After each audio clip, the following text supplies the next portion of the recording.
Hello అండి. ఇది ఈరోజు ఇంట్రెస్టింగ్ న్యూస్. రితు చౌదరి 700 కోట్ల స్కామ్. ఏం జరిగింది ఏంటి అనేది ఈ వీడియోలో క్లియర్గా చూద్దాం. రితు చౌదరి శ్రీకాంత్ అనే వ్యక్తిని మ్యారేజ్ చేసుకుంది.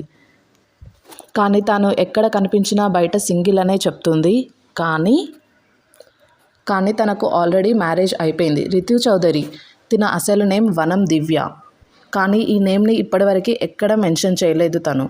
తిను జబర్దస్త్లో చాలా పాపులర్ అయ్యింది. ప్రదీప్ పెళ్లి చూపులు ప్రోగ్రామ్తోని ఎంటర్ అయ్యి తర్వాత చాలా నెగిటివ్ రోల్స్ చేస్తూ చాలా పాపులర్ అయ్యింది. అయితే ఈ 700 కోట్ల స్కామ్లో తనకేమీ సంబంధం లేదని, శ్రీకాంత్తో నేను విడిపోయి ఆల్రెడీ సంవత్సరం అయిపోయింది అని రితు చౌదరి చెప్తుంది. కానీ శ్రీకాంత్ ప్రకారం మేమిద్దరం కలిసే ఉన్నాము, కానీ ప్రస్తుతానికి ఏసీబీ వాళ్ళే మా మధ్యలో గొడవ పెట్టారు. ప్రస్తుతం ఆస్తి గొడవలు, మా ఇద్దరి మధ్యన గొడవలు అన్నీ ఏసీబీ వాళ్ళ వల్ల అయ్యింది అని శ్రీకాంత్ గారు చెప్తున్నారు. ఈ శ్రీకాంత్ అనేది ఎవరు అంటే జగన్ బిఏకి బినామీ. అయితే ఇప్పుడు సినీ ఇండస్ట్రీలో ఏం జరుగుతుందనేది క్లియర్గా తెలుసుకుందాం. ప్రస్తుతం సినీ ఇండస్ట్రీలో ఒక 3 పాయింట్ల మీద ఆస్తి ట్రాపింగ్ అనేది జరుగుతుంది. దీనిలో మొదటిగా ఇంట్రెస్టింగ్గా ఫస్ట్ ఆర్టిస్ట్ల అందాలతో ఉన్న ఫోటోలను షేర్ చేయమని చెప్తూ ఉంటారు. అయితే వాళ్ళ ఫోటోలను వీళ్ళ దగ్గర వరకు వెళ్ళేలా ఎలాగైనా షేర్ చేస్తారు. అండ్ వీళ్ళ షూటింగ్లు వాళ్ళు ఉన్న లొకేషన్లో, వాళ్ళకి ఇప్పుడు రెస్టారెంట్లు ఉంటే ఆ రెస్టారెంట్లో షూటింగ్ ఉందని చెప్పి వాళ్ళకు దగ్గరగా వెళ్ళి వాళ్ళని బాగా పరిచయం చేసుకొని వాళ్ళతో క్లోజ్గా మూవ్ అవ్వడానికి ట్రై చేస్తారు. అయితే చిన్న చితక పాత్రలు చేస్తూ వేలల్లో వచ్చే వీళ్ళకి సడన్గా కోటీశ్వరులు ఎలా అవుతున్నారని అందరికీ డౌట్ ఉంది. కానీ ఇలాంటివన్నీ బ్యాక్గ్రౌండ్లో జరగడం వల్లనే వీళ్ళు ఇలా కోటీశ్వరులుగా మారిపోతున్నారు. అలా అందాలతో ఉన్న ఫోటోలను, హాఫ్ బట్టలు, చిన్న బట్టలు వేసుకున్న ఫోటోలను వాళ్లకు షేర్ చేస్తూ ఉంటారు. తర్వాత ఇంకొక ట్రాప్ ఏంటంటే, వాళ్ళు ఫోటోలు షేర్ చేసి వాళ్ళను బాగా క్లోజ్గా అయిన తర్వాత వీళ్ళ టార్గెట్ ఏంటంటే మెయిన్గా ఏజ్డ్ పర్సన్స్, 60 years 50 years ఇట్లా ఉన్న ఏజ్డ్ పర్సన్స్ని వాళ్ళు టార్గెట్ చేస్తారు. వాళ్ళకు ఆ ఇంట్రెస్ట్ లేకపోయినా సరే వీళ్ళు ఫొటోస్ షేర్ చేయడము, దగ్గరగా ఉండడము, అది కలవడము ఇట్లాంటివన్నీ చేసి వాళ్ళను ట్రాప్లోకి దించుతారు.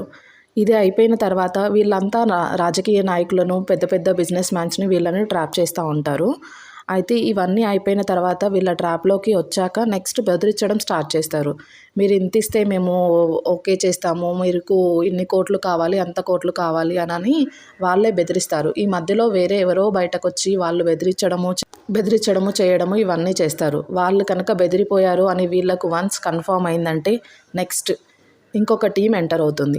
ఈ టీం వాళ్ళు ఏం చేస్తారంటే, వీళ్ళంతా ఒకే గ్యాంగ్ కానీ టీమ్స్గా విడిపోయి లాస్ట్లో సెటిల్ చేస్తామని చెప్పేసి వాళ్ళ దగ్గర ఉన్న ఆస్తులలో కోట్ల ఆస్తులు నొక్కేస్తున్నారు.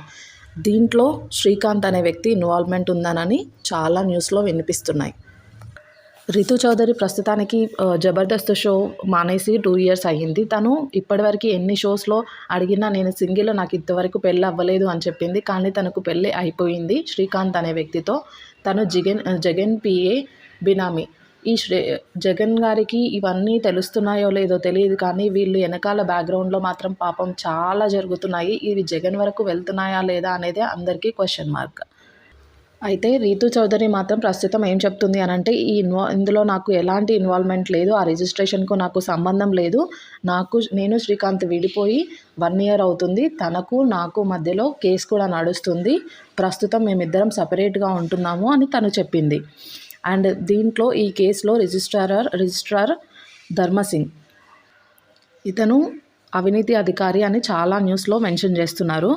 తను రిజిస్ట్రార్, తనే వీళ్ళ భూములన్నిటినీ రిజిస్ట్రేషన్ చేసేది. నార్మల్గా ఒక భూమిని రిజిస్ట్రేషన్ చేయాలి అనంటే చాలా ప్రాసెస్ ఉంటుంది.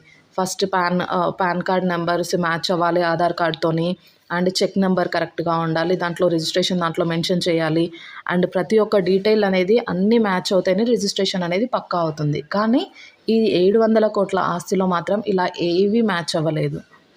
కానీ ఇప్పుడు ఏసీబీ వాళ్ళంతా ధర్మసింగ్ దాంట్లో వాళ్ళ ప్రాపర్టీస్ని తనిఖీ చేయాలి అనేసరికి ఇప్పుడు అన్నీ బయటకు వస్తున్నాయి.